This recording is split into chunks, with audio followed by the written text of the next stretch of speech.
Welcome back to the Green Girls Bash. I'm Sarah, and I'm here with Harold. TheGreenGirls.com.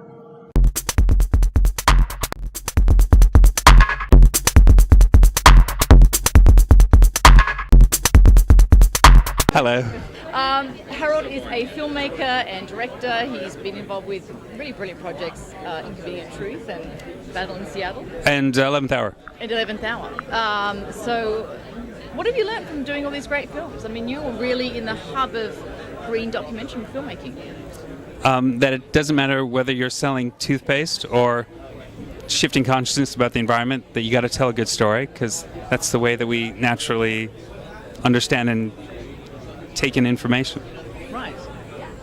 So it's a craft and it's an art. It's not just running around shouting, "Oh my God, the planet's on fire."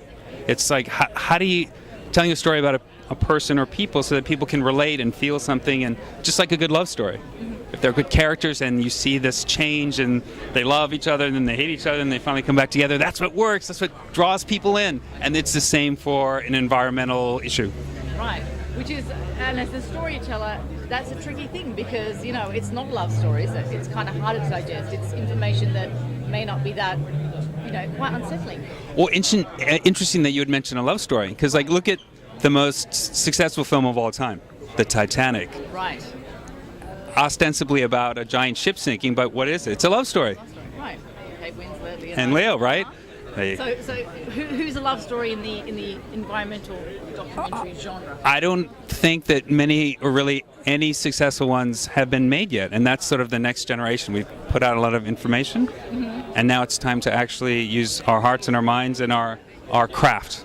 Right. And be storytellers. Okay, interesting. So all the films we mentioned, they're like kind of the first run, and now we're really going to get to getting to the masses and getting them excited. Exactly, and I think the reason that Inconvenient Truth was so successful is it actually is a story. It's a story of Al Gore's transformation, because everybody knew him as sort of this boring politician guy, and whether you loved him or hated him, however you voted, you knew who he was. And then suddenly he appears on screen, and he's passionate, and he's different, and he's starting to share himself, and people are compelled.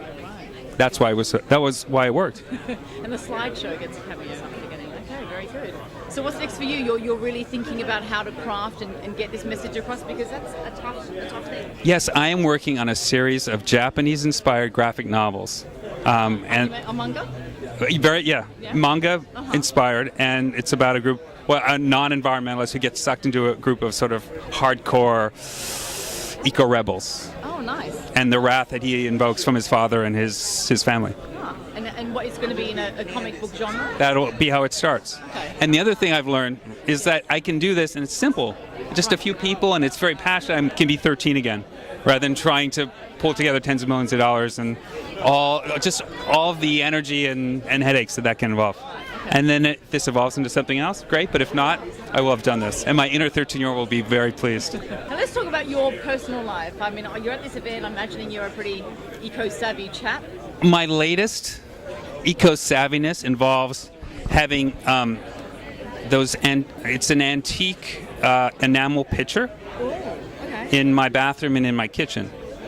And so they look nice. They look cool. You've got the aesthetic. That's right. important. And so before I ever shave, I put it under the sink and I just dribble it the width of a pencil, and it fills with water until the water gets hot, and then I move it, then I shave, and then when the water's cooled down, I use it for my plants or for my fountain.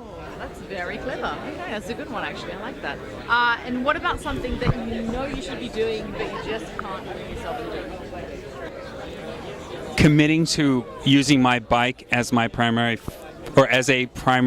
form of transportation. Right. Where else do you live?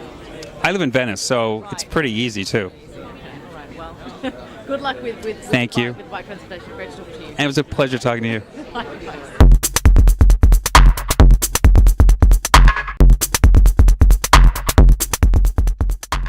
TheGreenGirls.com.